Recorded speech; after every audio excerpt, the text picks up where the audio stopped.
Vou suportar seu lado obscuro. A promessa de Deus ante o cuspe do soldado. A prevaricação do ímpio fala no íntimo do seu coração. Não há temor de Deus perante os seus olhos. Salmo 36:1.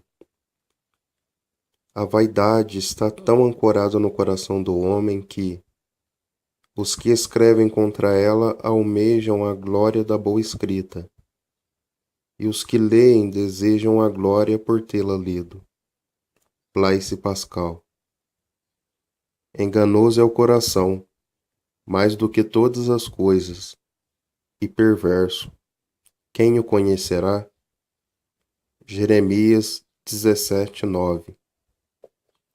O pecado, visto pela óptica do cristianismo, é a fenda que atravessa toda a existência.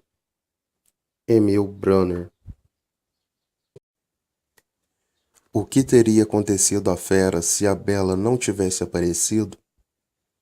Você conhece a história. Houve um tempo em que seu rosto era bonito e seu palácio agradável. Mas isto foi antes da maldição, antes das trevas caírem sobre o castelo do príncipe. E quando a escuridão tomou conta, ele sucumbiu, recluso em seu castelo rebelde, com um focinho reluzente e grandes caninos. Porém tudo mudou quando a mocinha chegou. Fico pensando, o que teria acontecido à fera caso a Bela não tivesse aparecido? Melhor ainda, o que teria acontecido caso ela não tivesse se importado? Quem a teria culpado? Ele era tão, digamos, animalesco, pelos longos, babão, frustrado. E ela era tão bela, estonteante, uma bondade contagiante. Se duas pessoas se encaixassem exatamente nesta descrição, não seriam elas exatamente a bela e a fera? Quem a teria culpado caso ela não tivesse se importado? Mas ela se importou. E porque a bela amou a fera tornou-se linda. A história é familiar, não apenas por tratar-se de um conto de fadas. É familiar porque nos faz lembrar de nós mesmos. Há uma fera dentro de cada um de nós. Mas não foi sempre assim. Houve um tempo em que a face da humanidade era bela e o palácio agradável. Mas isto foi antes da maldição, antes das trevas caírem sobre o jardim de Adão. E desde a maldição temos sido diferentes, animalescos, feios, rebeldes, ferozes. Fazemos coisas que sabemos que não deveríamos ter feito e ficamos pensando por que as fizemos. Minha parte feia certamente mostrou sua face animalesca certa noite. Eu estava dirigindo em uma pista dupla, que viria a tornar-se única. A mulher do carro ao lado, do meu, estava na pista que continuava. Eu estava na que terminava. Eu precisava estar à frente dela. Meus compromissos eram, sem dúvida, mais importantes que os dela.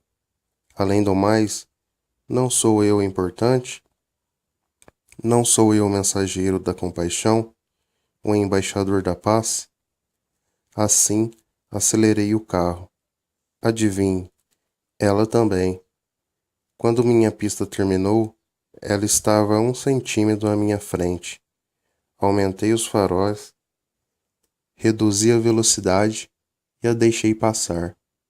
Sobre seus ombros ela me acenou com um tchauzinho. Comecei a diminuir os faróis. Então fiz uma pausa. Minha parte sinistra disse: espere aí. Não fui chamado para ser luz nos lugares mais escuros? Iluminar as trevas?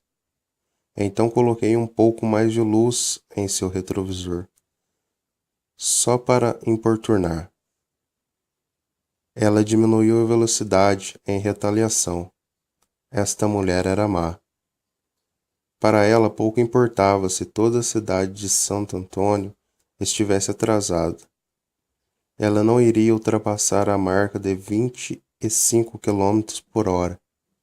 E eu não iria tirar o farol alto do seu espelho retrovisor. Como dois burros teimosos, ela continuava devagar e eu continuava com luz alta. Após mais pensamentos cruéis do que ouso confessar, a pista começou a alargar. Então iniciei a ultrapassagem. Sabe o que aconteceu? O farol vermelho nos deixou lado a lado em um cruzamento. O que se segue contém boas e más notícias. A boa notícia é que ela acenou para mim. A má notícia é que não foi o tipo de gesto digno de imitação. Algum tempo depois, o pensamento me veio à tona. Por que eu fiz isto? Sou um cara tipicamente calmo, mas durante 15 minutos fui uma fera. Apenas 2 fatos me confortaram. Primeiro, não tenho adesivo evangélico em meu carro. O segundo, o apóstolo Paulo passou por lutas similares, porque o que faço não o aprovo, pois o que quero, isso não faço, mas o que aborreço, isso faço. Romanos 7,15. Você já se sentiu nessa situação? Em caso afirmativo, temos algo em comum. Paulo não é a única pessoa na Bíblia que travou uma luta com o lado animalesco interior. É raro encontrar uma página nas Escrituras em que o animal não mostre seus dentes. O rei Saul perseguiu o jovem Davi com sua lança. Siquém violentou Diná. Os irmãos de Diná, os filhos de Jacó, mataram Siquém e seus amigos. Ló negociou com Sodoma, depois saiu de lá. Herodes matou os primogênitos em Belém. Outro Herodes assassinou o primo de Jesus. Se a Bíblia é chamada de bom livro, não é pelos seus personagens. O sangue corre livremente através das histórias, como a tinta através das penas que as escreveram. Mas o lado mau da fera nunca esteve tão aflorado como no dia da morte de Cristo. A princípio, os discípulos ficaram anestesiados. Depois rapidamente fugiram. Herodes queria um show. Pilatos queria livrar-se do problema. E os soldados? Eles queriam sangue. Então açoitaram a Jesus. O chicote legendário consistia em tiras de couro com bolas de ferro em suas pontas. Seu objetivo era singular: bater no acusado progressivamente até quase matá-lo. Então parar. 39 chicotadas eram permitidas, mas raramente necessárias. Um centurião monitorava o estado do prisioneiro. Sem dúvida, Jesus estava próximo à morte, quando suas mãos foram desamarradas e ele caiu ao chão. Chicotear foi a primeira ação dos soldados. A crucificação foi a terceira. Eu não pulei a segunda, já vou chegar lá. Embora suas costas estivessem machucadas pelas chicotadas, os soldados colocaram a cruz sobre os ombros de Jesus e o fizeram carregá-la até o monte da crucificação, onde o executaram. Não culpamos os soldados por esses 2 atos. Afinal, eles estavam apenas seguindo ordens, mas difícil é compreender o que fizeram neste inteirim. Eis aqui a descrição de Mateus. Então soltou-lhes Barrabás e, tendo mandado açoitar a Jesus, entregou-o para ser crucificado. E logo os soldados do governador, conduzindo Jesus à audiência, reuniram junto dele toda a corte e, despindo-o, o cobriram com uma capa de escarlate. e, tecendo uma coroa de espinhos, puseram-na em sua cabeça e, em sua mão direita, uma cana, e, ajoelhando-se diante dele, o escarneciam, dizendo: Salve, Rei dos Judeus! E, cuspindo nele, tiraram-lhe a cana e batiam-lhe com ela na cabeça.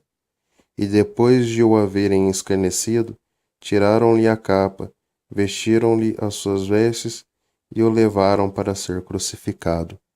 Mateus 27, do 26 ao 31.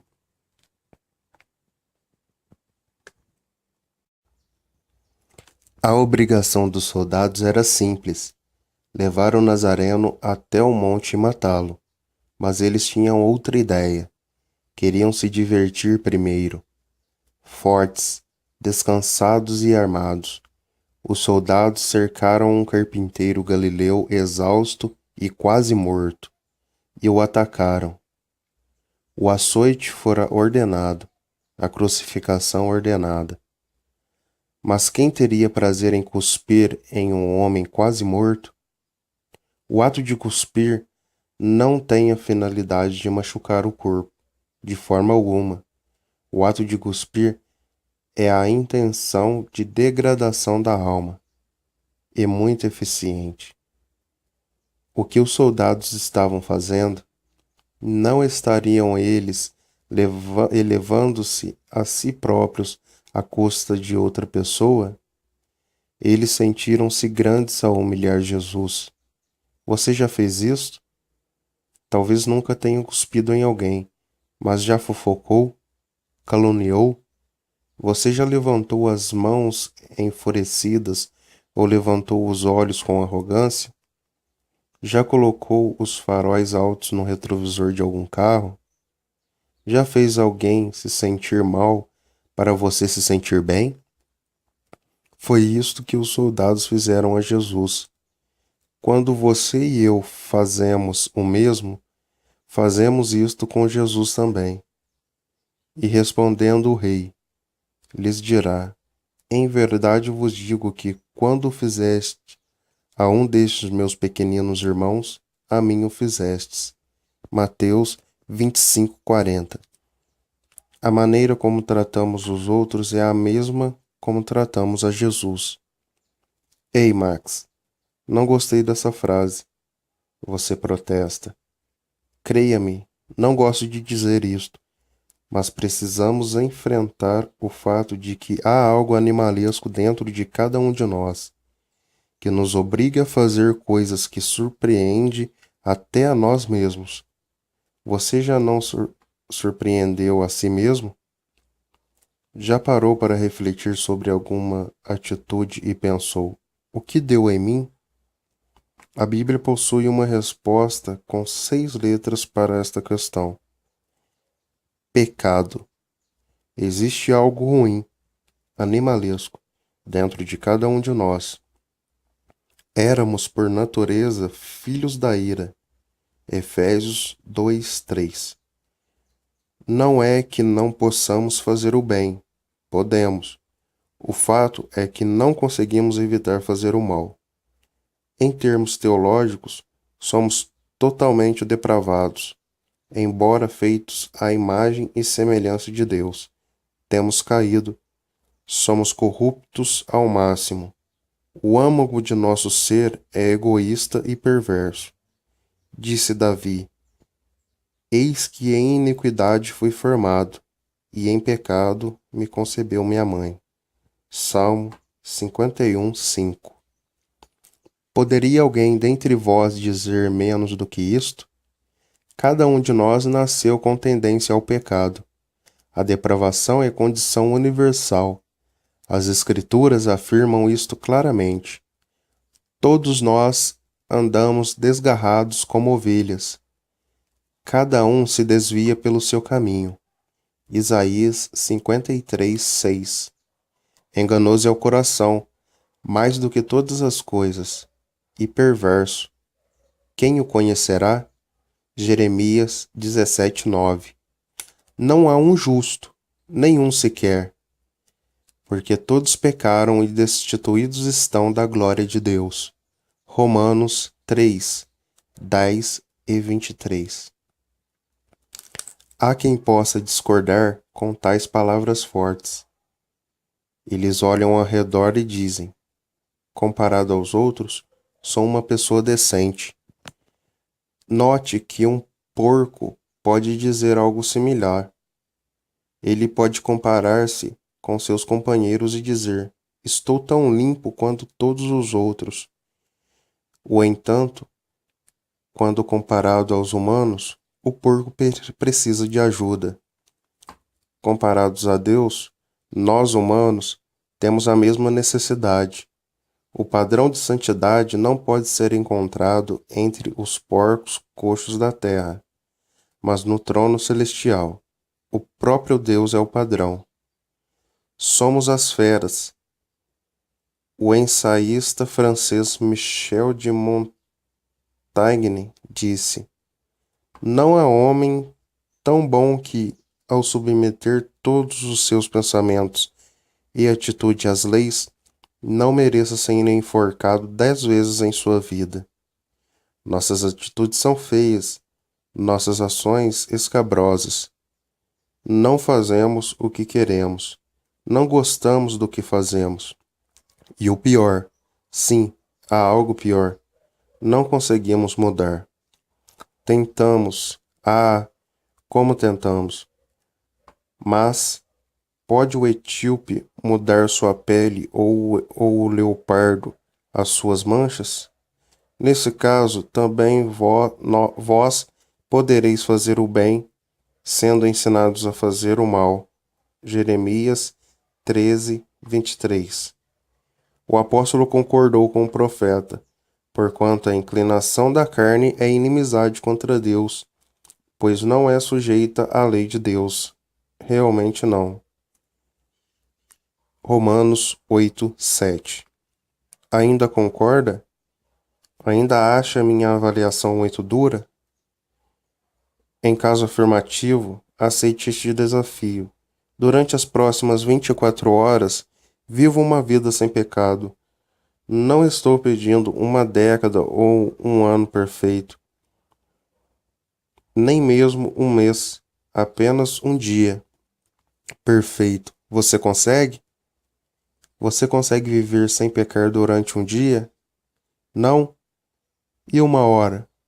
Você poderia prometer que nos próximos 60 minutos terá apenas pensamentos e atitudes santas?